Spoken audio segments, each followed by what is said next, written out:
السلام عليكم ورحمة الله وبركاته. اهلا بكم حبايبي، يا رب دايما تكونوا بخير وفي احسن الاحوال. فيديو النهاردة عن طريقة تدميس الفول. هنتعرف مع بعض على طريقة تدميس الفول وازاي نخليه سوا كهرمان كده، وكمان لونه يبقى اصفر وتحفة بالشكل اللي انتوا شايفينه ده. بسيطة والمكونات كلها موجودة عندنا في البيت. بس قبل ما نبتدي الفيديو نعرف الطريقة، بينا نضغط لايك كلنا للفيديو واشتراك للقناة عشان القناة تكبر بيكم وليكم. معايا النهاردة نص كيلو من الفول. الفول ده بنقول عليه فول زلط. في منه كذا نوع، في منه تلاقوا الفولة كبيرة وعريضة، وفي منه النوع اللي انتوا شايفينه ده. بس صراحة يعني ان جيتوا للحق، هو احسن نوع هو النوع اللي بيبقى الفولة بتاعته كبيرة وعريضة. ده بيبقى حلو قوي في التدميس، بس للاسف انا ما لقيتش غير النوع ده فاضطريت اجيب منه. هنجيب بقى الدماسة بتاعتي، هنزل فيها بالفول كله. ومعايا بقى طبق فيه كذا مكون. المكونات دي نقدر ان احنا نستغنى عن مكون منهم، ونقدر ان احنا نستبدله بحاجات تانية، وانا هقول لكم على البدائل دلوقتي.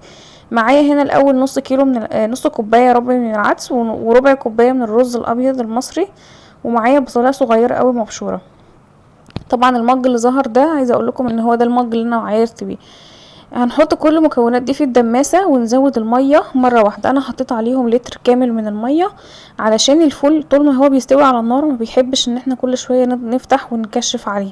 كتر ما نكشف عليه ده بيخليه يتأكسد وكمان يسود.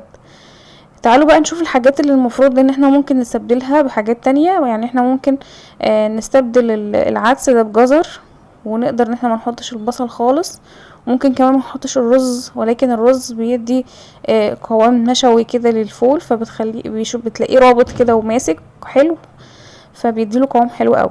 يعني نقدر ان احنا نحط جزر بس، نقدر ان احنا نحط عدس بس، نقدر نحط الرز والعدس، نقدر نحط بصل، نقدر ما نحطش حاجه من الحاجات دي كلها ونكتفي بالجزر، مفيش مشكله. كمان الحاجة اللي هتعزز اللون معلقة من الكركم، معلقة صغيرة مليانة من الكركم. بس انا بصراحة يعني المعلقة ما كانتش مليانة، فحطيت كمان ربع معلقة. هقلب بقى المكونات الجميلة دي كلها مع بعضها، وهرفعها على النار على درجة حرارة عالية. بس قبل ما احطها على النار هنزل فيها بليمونة. الليمونة دي مش هتخلي اي مكونات الفول تتأكسد ولا اللون يغير. المعلقة السحرية بقى اللي هتخلي الفول زبدة ومش هتخليه ياخد وقت خالص في السوى، هي معلقة السكر. معلقة السكر دي لها تأثير السحر على الفول، هتخليه يستوي في وقت قليل، وفي نفس الوقت يبقى طعمه مسكر وجميل ومزبت كده ولونه كهرمان. هنحطها بقى الدماسة دي على نار عالية لحد ما تغلي اول غلوة، وبعد ما تغلي اول غلوة هنوطي النار شمعة.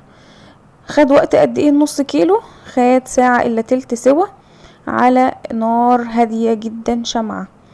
وطبعا ما كنتش بكشف الغطا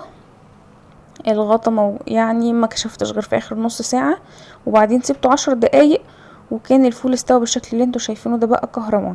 ده طبق فول بالطحينة. تقدروا تعملوا الفول بالطريقة اللي تعجبكم، بالطحينة، بالثوم والطماطم، اللي يريحكم.